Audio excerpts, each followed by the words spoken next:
I won't call it a bromance, but both Urban Meyer and Dabo Swinney were full of compliments for each other's programs. And all the players reiterated what LeBron James said there. There is a lot of work to be done in these next 6 days. And a huge part of that is the defense, which we continue to talk about because they're that good. But did you know that when it gets cold outside, Malik Hooker's favorite thing to do is to go and play in the leaves? Since Ohio State is now number 2 in the college football rankings, they have even more of a target on their back. The excitement level on a scale of 1 to 10 has to be an 11. And there was a lot of excitement in the Meyer household this week, but there was also some tension. I caught up with Shelly Meyer yesterday, and she told me that Urban has been laser focused all week long. This is the biggest stage. This is what you come to Ohio State for. Will you have a moment where you can look around and really take it in and enjoy it? The Jackets just 1 win away from tying a franchise record and getting their coach John Tortorella his 500th win. Those guys out there in the secondary, they're on fire. They're going to keep doing what they're doing. Marshawn Lattimore, he's another guy to look out for. He had 2 interceptions against Tulsa. What are you guys doing to make sure that things are going to go off without a hitch, especially since Clemson has a really big defensive front? Here's my take. The guys can't lose momentum. They came off this huge win in Oklahoma, and then they had a bye week, and now they're facing Rutgers. Coach said that he actually didn't see you throw before he took you on, and he said that you're the only player that he's ever done that with. Is that kind of surprising to you, and are you glad now that you have achieved this record? Coach, offensively, in your win against Lakeview, you looked really good on the ground. Jalen Porter leading that. How do you build upon that? I have 3 reasons why I think the Buckeyes are going to beat the Badgers. And first, this team is game ready. Just look at JT Barrett's face right here as he boards the plane to Wisconsin. He is game ready. He's got his game face on, and so does the rest of the team. This is not a matchup that they're taking lightly. Second point, you might make the case that the defenses are equally matched, and you know what, I'll give you that. The Badgers, they do have a good defense, but offensively, it's not even a comparison. You've got JT Barrett leading the offense, and then playmakers in Mike Weber, Dontre Wilson, Curtis Samuel, Noah Brown. It's going to be impossible to completely shut down the Bucs offense.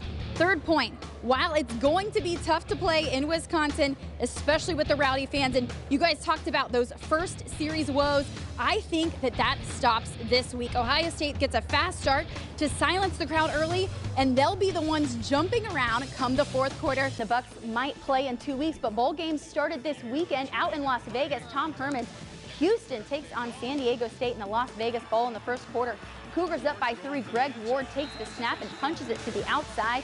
He gets the score. Houston takes a 10-0 lead over the Aztecs, and San Diego really chipping away at the lead with a pair of field goals in the second quarter. Now in the third, the handoff to Donald Pumphrey, who takes it 32 yards to the house, and for the first time, the Aztecs lead 13-10. And later in the third, Ward trying to get the first down, but Ron Smith comes up with it and returns it for 54 yards for a touchdown. And you guys, we have ourselves a game. San Diego State leading Houston 20-10, and the Aztecs just run away with the game, scoring twice more and taking down the future Texas head coach Tom Herman 34-10. Herman's future does look bright though at Texas, and he has plenty of people cheering him on, including Urban Meyer. Net on my head. Yeah. Back in the bread. The Ohio State football team took time off from Beat Michigan week to give back to the community. Just being able to give back, understanding that God has blessed us all, and so if you can help somebody that doesn't have, or has less than you do, I think that's the main thing. Second quarter, guys. The Columbus community gives the team so much love. It was special for players to return the favor. You know, it means so much to us. We get so much support. We get so much support from around the community that it's really nice to give back, especially in a time like Thanksgiving and in the holiday season. It's a great feeling to be out here with your team and doing something good. Some players even made the serving into a game. 10 slices of bread, because that's all we like is bread, you know. And I even got involved. Come here, let me show you how. Am I a part of the group? Yeah, now you part of the group. Look. He wheels you in now. now we got extra hands. Now you got to work with him. What was the song? This song? Oh, net on my head. Net on my head. Back in the bread. Hey, net on my head. Hey, back in the bread. Hey. And the fun was a much welcome distraction during the most intense week of the season. It's nice. It's kind of a little break from football. It's nice to be doing something else and helping out the community at the same time. The fans at Life Care Alliance enjoyed selfies and autographs before the Buckeyes had to head back to prepare for the team up north. For the Football Fever, I'm Kailey Mizelle.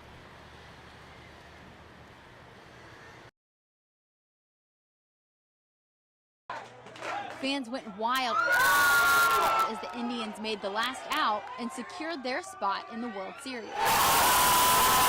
It's great.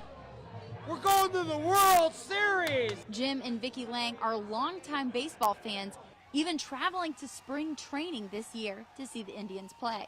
We are like ecstatic. Me and my daughter, baseball, Indians all the way. We all learned baseball from our grandparents. We learned how to score. It's just amazing. It's a family tradition. While some cheered and clapped, others shed tears of joy. So when it happened, I cried. I took video because I knew I was going to cry, and I just wanted to forever live this moment. The Indians haven't won a World Series since 1948 and will be hosting Game 1 of the series for the first time ever. It's been 20 years since we were in the World Series, and it would feel amazing to win. 4 more games. Let's go. Oh, and fans had a message to Jose Bautista, who thought the Indians would be shaking in their boots tonight. Bautista was the one that was shaking in his UGG boots tonight. Fans young and old alike agree this is a huge moment for Cleveland and for the Indians team.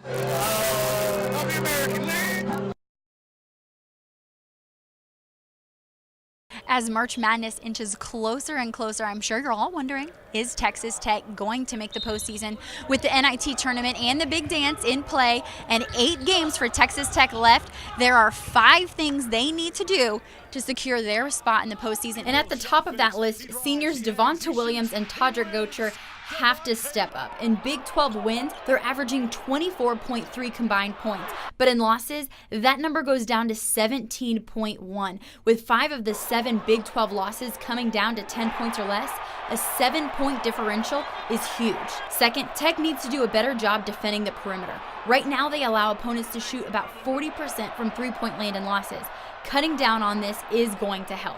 3, Tech needs to play better on the road. In Tubby Smith's 3 years, they only have 3 true road wins. 4th, the Red Raiders have to finish. In Tech losses, they've been outscored by a total of 36 points in the second half. In the wins, they outscored their opponents by 52 points. Second half play is crucial, and they have to be successful and finish the game. And finally, Tech needs to win 4 of their final 8 games, 5 of which are against ranked opponents. I think the easiest comes in tonight in Iowa State. Without McKay and at home, you have to take advantage of those things if you want to make the postseason. I'm Kailey Mizelle with Red Raider Nation.